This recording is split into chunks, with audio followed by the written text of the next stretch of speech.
दोस्तों हम लोग एक बुक पढ़ रहे थे जिसका नाम था जीतना है तो खुद से लड़ो, जिसका 5 अध्याय हम लोगों ने ख़त्म कर लिया था और आज उसका 6ठा अध्याय है जिसका नाम है मन बुद्धि और तन को जोड़े। चलिए देखते हैं कि आखिरकार मन बुद्धि और तन तीनों को एक साथ कैसे जोड़ा जा सकता है। आपने अक्सर लोगों को यह बात कहते हुए सुना होगा कि कोई भी काम करो लेकिन पूरे तन मन धन से करो, या अपना तन मन धन उसमें तब तक झोंकते रहो जब तक कि आपको उस कार्य में सफलता ना मिल जाए। हम लोगों ने अक्सर यह बात सुना ही है। अब आपका तो पता नहीं, लेकिन मैंने तो यह बात बहुतों बार सुना है, बहुतों आदमी से सुना है कि अपना तन मन धन किसी काम में तब तक झोंकते रहो जब तक कि आपको उस काम में सफलता ना मिल जाए। यह धन का अभिप्राय है आपके पास रखी पूंजी से है, और हम जानते हैं कि किसी कार्य को पूरा करने के लिए पूंजी की आवश्यकता तो होती ही है, क्योंकि धन ही वह वस्तु है जिसे प्राप्त करने के लिए एक अनजान अजनबी भी आपकी सहायता करने को तैयार हो जाएगा। वह भी आपके लक्ष्य को अपना लक्ष्य मानेगा। लेखक कहते हैं इसमें जो धन है उसका अभिप्राय है, उसका मतलब पूंजी से है जो आपके पास रखा हुआ है, क्योंकि धन ही वैसा चीज़ है जिसके कारण आप एक अजनबी भी आपके मदद करने के लिए तैयार हो जाएगा, आपके लक्ष्य को अपना लक्ष्य मान लेगा।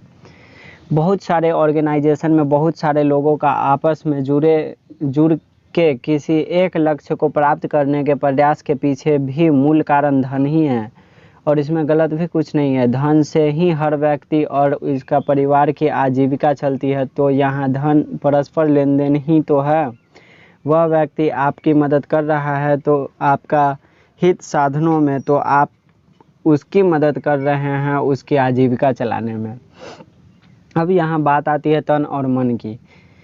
पहले बात करते हैं तन की, यानी कि शारीरिक क्षमता। हर व्यक्ति को कोई भी कार्य संपन्न करने के लिए शारीरिक प्रयास की ज़रूरत तो पड़ती ही है। अपने शरीर द्वारा कठोर परिश्रम करके कोई भी व्यक्ति अपने इच्छित कार्य को पूरा कर सकता है। इसीलिए भारत में एक कहावत बड़ी प्रचलित है कि पहला सुख निरोगी काया। हर व्यक्ति कोई भी कार्य संपन्न कर सकता है अपने शारीरिक प्रयास के बल पे, अपने शारीरिक दम पे बल के, अपने शरीर के कठोर परिश्रम की बदौलत कोई भी व्यक्ति अपनी इच्छा को पूरा कर सकता है। इसीलिए भारत में एक जो कहावत है वह बहुत ही प्रचलित है, पहला सुख निरोगी काया। काया का स्वस्थ होना अत्यावश्यक है, वरना कार्य का पूरा होना तो दूर की बात है, आप अपने आप को जिंदा रखने के लिए आवश्यक मेहनत भी नहीं कर पाओगे। कार्य का पूरा होना तो दूर का बात है, कार्य का होना या ना होना वो तो बहुत दूर की बात है। अगर आप हेल्दी नहीं हो, आपका शरीर फिट नहीं है, तो आप अपने आप को जिंदा रखने के लिए भी जो ज़रूरी मेहनत है, आवश्यक मेहनत है, वो नहीं कर पाओगे।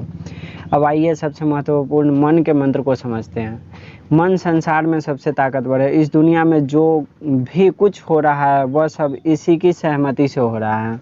यह मन ही होता है जो इंसान को समृद्धि के शिखर तक पहुंचा सकता है, तो वहीं दूसरी तरफ विनाश के मुख तक भी पहुंचा सकता है।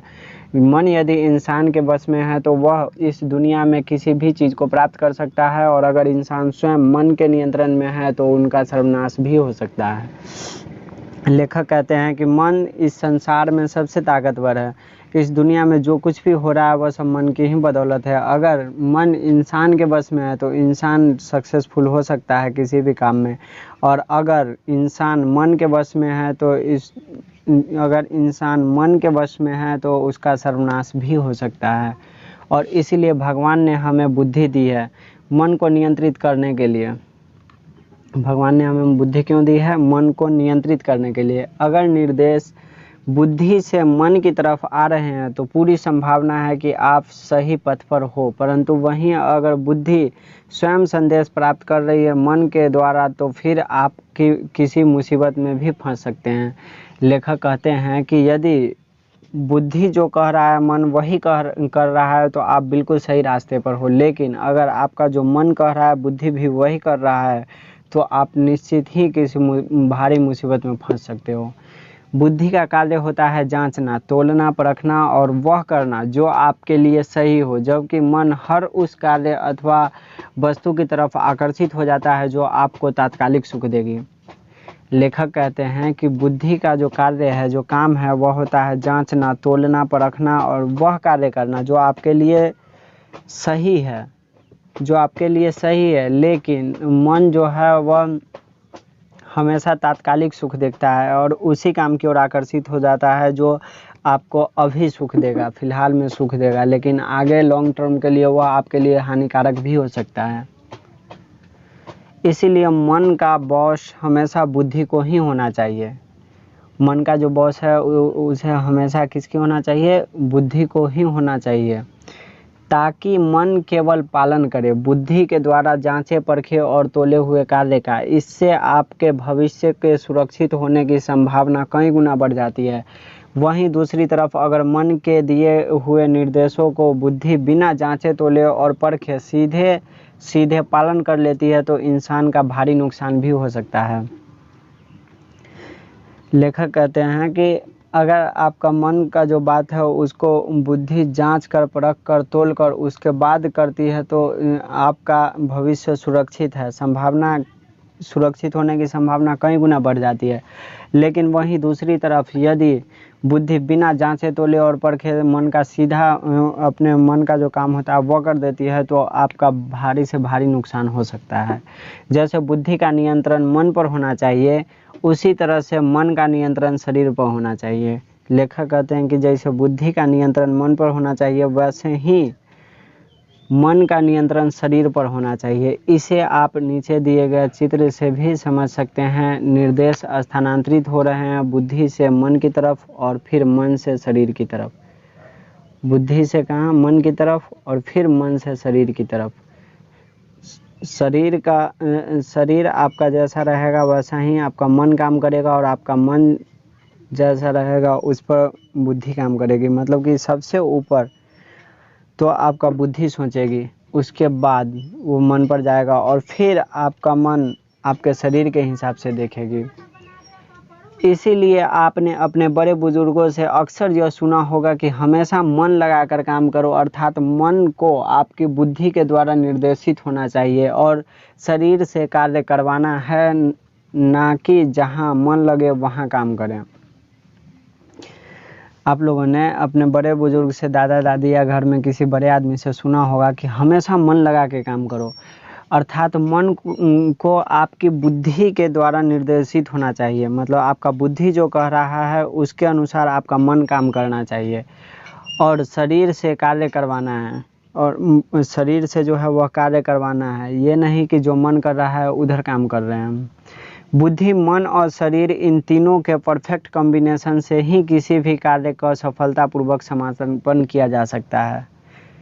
बुद्धि, मन और शरीर, इन तीनों के परफेक्ट कॉम्बिनेशन से ही किसी भी कार्य का सफलतापूर्वक समापन किया जा सकता है।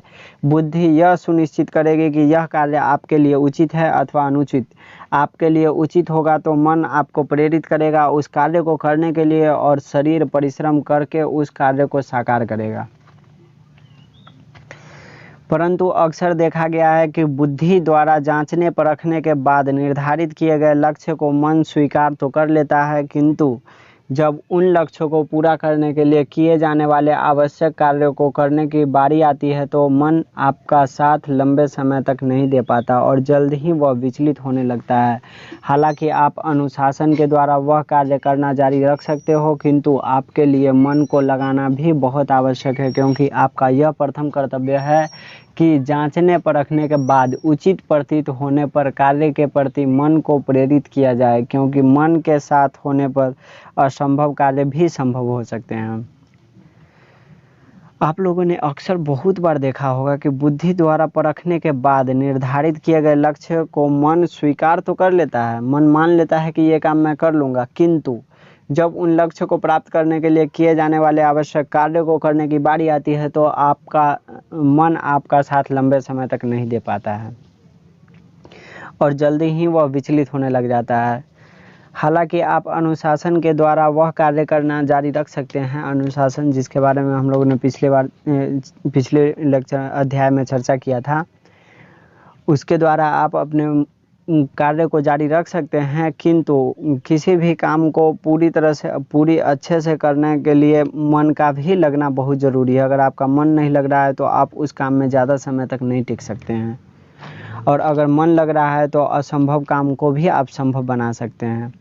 अनुशासित होने के बावजूद भी आप लंबे समय तक मन की अनदेखी नहीं कर सकते, क्योंकि बिना मन के आपके कार्यों की इंटेंसिटी कम हो जाती है और निश्चित सफलता के लिए आपको अधिक संघर्ष करना पड़ता है। लेखक कहते हैं कि अगर आपका मन नहीं लग रहा है तो उस काम को पूरा करने में आपको बहुत मेहनत करना पड़ सकता है और आपके काम करने की प्रोडक्टिविटी भी कम हो जाती है।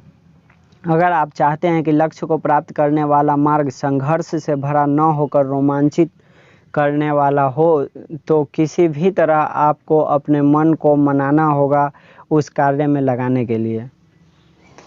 अगर आप लोग चाहते हैं कि हमें लक्ष्य भी मिल जाए और संघर्ष भरा रास्ता भी ना हो, मेहनत भी ना करना पड़े, रोमांचित हो, उसमें मज़ा आए काम करने में, तो इसके लिए आपको उस काम में मन लगाना ही होगा।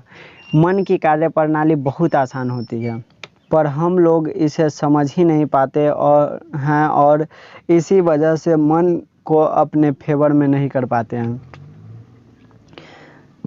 इसीलिए कहा भी जाता है कि मन के जीते जीत है और मन के हारे हार, अर्थात इस संसार में जिसने मन को जीत लिया है वह इस दुनिया में कुछ भी जीत सकता है, और जो अपने मन से हार गया है वह इस दुनिया में सब कुछ हार जाएगा। लेखक कहते हैं, या फिर आप लोगों ने ये वाला लाइन बहुत जगह सुना होगा कि मन के जीते जीत है और मन के हारे हार। इसका मतलब है कि जो मन को जीत लिया वह दुनिया में कुछ भी जीत सकता है, लेकिन जो अपने मन से हार गया वह इस दुनिया में सब कुछ हार जाएगा। एक इंसान का व्यवहार, चरित्र और उसका नज़रिया ही तय कर सकता है। एक इंसान का व्यवहार मतलब व्यवहार ही उसका चरित्र और उसका नज़रिया ही तय कर सकता है कि उसका व्यवहार कैसा होगा, है कि वह इंसान ज़िंदगी में कितना कामयाब होगा। उसका चरित्र, नज़रिया ही और व्यवहार ही यह तय कर देता है कि वह इंसान अपने जीवन में कितना कामयाब होगा, और तीनों चीज़ें मन के द्वारा निर्धारित होती है। इसीलिए मन को अपने अनुकूल कर लो, यह तीनों चीज़ें आपके अनुकूल हो जाएंगी। मन को यदि आप जिधर सोचते हो उधर की दिशा में कर लो तो ये तीनों चीज़ें, कौन तीनों, व्यवहार, चरित्र और नज़रिया आपके अनुकूल हो जाएगी। अब सबसे पहले हमें समझना होगा कि मन के विचलन का क्या कारण है। आपने कभी एक छोटे बच्चे की गतिविधियों को नोट किया है? जब वह खेलता है, बोलता है, चलता है, नाचता है अथवा कुछ करता है इत्यादि, जब आप उसे देखते हो तो एक बात तो आपको एकदम साफ दिखाई देती है कि वह बच्चा एकदम पवित्र है। इसके पास मन के सिर्फ दो ही भाव हैं, एक खुशी और दूसरा गम। जब वह खुश होगा तो नाचेगा, गाएगा, झूमेगा इत्यादि, वहीं दूसरी तरफ जब वह दुखी होगा तो रोएगा, चीखेगा, चिल्लाएगा इत्यादि। बच्चों के मन में कभी भी घृणा, क्रोध, कपट, शक या दिखावे वाले भाव होते ही नहीं हैं। उनका मन पवित्र होता है। वे जैसे जैसे बड़े होने लगते हैं उन्हें अपने अनुभवों से दुनिया की रीत समझ में आने लग जाती है और फिर वे भी इसी के अनुरूप ढल जाते हैं। फिर यह सभी भाव उनमें भी आने लग जाते हैं और उनका मन भी पवित्र नहीं रह जाता। मन मैला हो चुका है, वह कमज़ोर हो चुका है।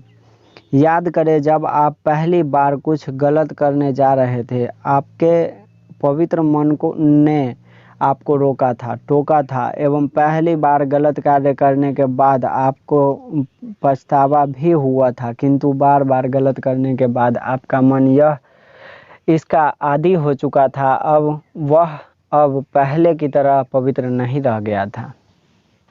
बिल्कुल ऐसा ही होता है जब आप लक्ष्य को प्राप्त करने के लिए निर्धारित किए गए आवश्यक कार्य को बार बार टालते रहते हैं।